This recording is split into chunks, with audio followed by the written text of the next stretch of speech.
The Halo universe is one giant mystery. From the mainline story in Halo Infinite and fans wondering where we're going next, the Easter eggs left by developers that even to this day have not been solved. Easter eggs dating back to even the titles like Halo 3 that to this day are a complete mystery to us. Today, whilst we wait for content in Halo Infinite which can't come quick enough, we're going to go back in time and look at 3 of the biggest Halo universe's Easter eggs that haven't been solved even to this day, and the community are still perplexed around how to solve them and what they actually mean. Now, I do want to make this into a series going forward where we revisit all of the Halo Easter eggs in the universe which were rather just really cool, worth a mention, or even to this day haven't been solved and are a complete mystery to us. If you guys do go on to enjoy this video, do consider leaving a like and let me know your thoughts and theories down below in the comments. Do also consider subscribing to the channel as well for very frequent Halo content coming every single day. But guys, let's go. Now, before we do get into today's video, make sure you guys go down in the description down below to check the timestamp to skip to whichever part of the video that you would like to, and to whichever Easter egg that does spark your fancy. Now, the first Easter egg I wanted to discuss today is possibly one of the biggest ones in the Halo universe to date. That is Sandtrap. The map Sandtrap from Halo 3 is set in a desert wasteland on the Ark. The primary focus of the map is a series of ancient Forerunner stone structures buried in the desert sands. Surrounding the site is a circular Forerunner wall lined with 6 massive Forerunner towers. The stone ruins extend off to both sides of the map, though those in the centre have been partially excavated for persons unknown. At some point, likely during the battle on the Ark, the area came under occupation of the Brutes, a part of the Covenant, who fortified the site with landmines and at least one of their Phantoms. However, the Brutes were later driven from the region, and the UNSC came in and deployed their UNSC forces, taking control of the area. The Secrets of Sandtrap is a community-generated idea that Sandtrap has a large secret, and it was subject to a lot of community speculation for many years, since 2007 and even to this day. As such, players have spent countless hours poring over Sandtrap's details, attempting to uncode the secrets behind Sandtrap. Now, there are a large list of these secrets that I'm going to go through today, and just give you an idea of how many secrets there are on this map and why there's so much speculation and focus around Sandtrap. Each tower surrounding the Sandtrap map is paired with a low poly sphere using a default texture. These spheres fire faint beams that strike near the player, spawning the Brute landmines that pop out of the ground in the minefield. The 2 wind tunnels or airlifts are powered by a green square object. These are the only 2 of these objects hidden beneath each of these tunnels or lifts. To see them, you must go into the map in theatre mode and fly towards them. There are several hidden shapes within the walls of Sandtrap. Most of these shapes are just different types of parallelograms, the most common kind being squares. There are several secret rooms across Sandtrap. The most popular one is the one inside the ceiling on one of the bases. The other secret rooms are all within the walls along the narrow hallway in the middle of the map. The playable size of Sandtrap can be doubled by going outside of the map, where there's more playing space. The explosions of the mines can simply be countered in Forge by placing large piles of every possible type of grenade. If these grenades will negate all explosions, even though it seems like the explosions are still happening. However, this will only work in Forge and not custom games.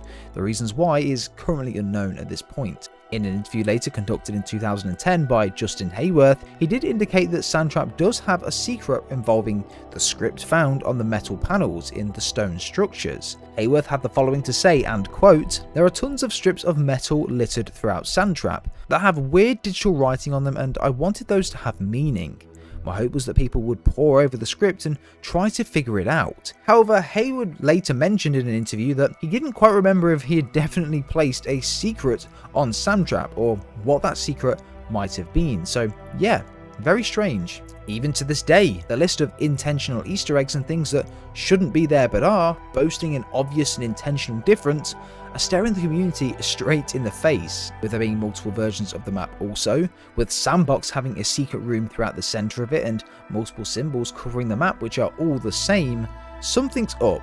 I mean, I think the symbols look a little bit like the Harbinger. Just a thought when I was reviewing them and going back to them in this video, but it's highly doubtful that this is something concrete to go off. Could you imagine Halo 3 predicting the Endless?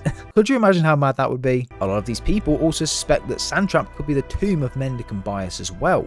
With Bias being buried in the desert of the Ark, Sandtrap is based on the Halo 3 Ark. So maybe this could be where Mendicant Bias was buried by the Forerunners, or even his shell. Nobody really knows, this is completely unknown at the moment, but as always, let me know your thoughts and opinions down below. I'd be very interested to know what you do think of this. The next Easter egg we're covering today is another which the community has done a lot of digging into. We think we might be onto something with it, but still not have fully cracked it. This is the Halo ODST Glyphs Easter egg, the ones that are dotted around the streets of Mombasa when playing through the campaign. Only 4 people in the world knows the true meaning behind this Easter egg, and they're a part of the development team for Halo 3 ODST. Now, this Easter egg's had the community wondering for years. The biggest tease around the answer to this mystery comes from Marty O'Donnell, who would periodically drop hints here and there out of absolute nowhere. Now, Rocket Sloth, by the way, shout out to them for their amazing in-depth videos on these as well. I think they've done 2. I'll link them down below actually, so you can go and check it out if you're interested to know what this actually means. Uploaded a video trying to crack this Easter egg, and as soon as they uploaded it, Marty tweets this. Marty, you're a big tease, my friend. We know that the ones responsible for the mysterious glyphs, or at least some of them, are the engineers that are dotted around the map. They use these glyphs as a form of communication, it seems, to tell their stories or what they've found. But currently we don't know what the glyphs depict. But it can be seen that these glyphs are different looking than our typical Covenant glyphs. Whether they mean different, similar, or the same thing, so far it's unknown. These large glyphs consist of 3 main sections, separated by a Y-shaped line. And it also can have a few different builds of this as well. They can consist of no glyphs within that Y-shaped line, they can consist of these new glyphs that we dub as engineer glyphs, they can consist of superintendent faces or superintendent glyphs. There's never more than 1 glyph in any of these 3 sections on the Y-shaped line. A lot of people believe that the engineers have a huge part to play in the overall meaning of this Easter egg. Whilst they're searching for the location of the Ark, they could be writing on the glyphs around the map to document their findings. Other people believe this has a lot to do with Inferno, written by Dante, and this was written back in the 1300s. There's a lot to link this story with this Easter egg. Bungie themselves even confirmed that this story in particular gave them the inspiration for Halo 3 ODST, and a lot of this inspiration came during the development of the game. So potentially they did leave a couple of Easter eggs here and there about their inspiration around it. Another thing that was also mentioned is that the Covenant could actually write their sentences and are literal by using this sort of Y-shaped line. For example, we write in straight lines for our sentences. However, the Covenant could use this Y-shaped format as their straight line text, if that makes sense. So they could write their sentences somehow or communicate via writing on this Y-shaped line. As going around the map, we could have some glyphs filled in, others empty, so maybe they've just not been filled in, or they've not found anything in that region as of yet.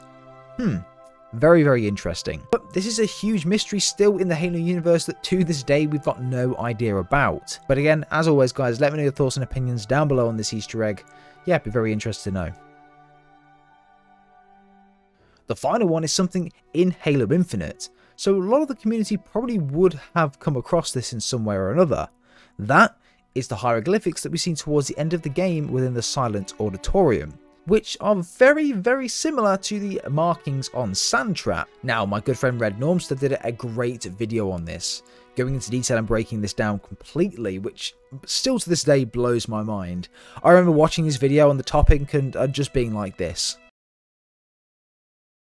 Seriously, this man is on another level with deep diving into Easter eggs. So this ancient text was actually the same text, as far as we know, that was present on Sandtrap in Halo 3.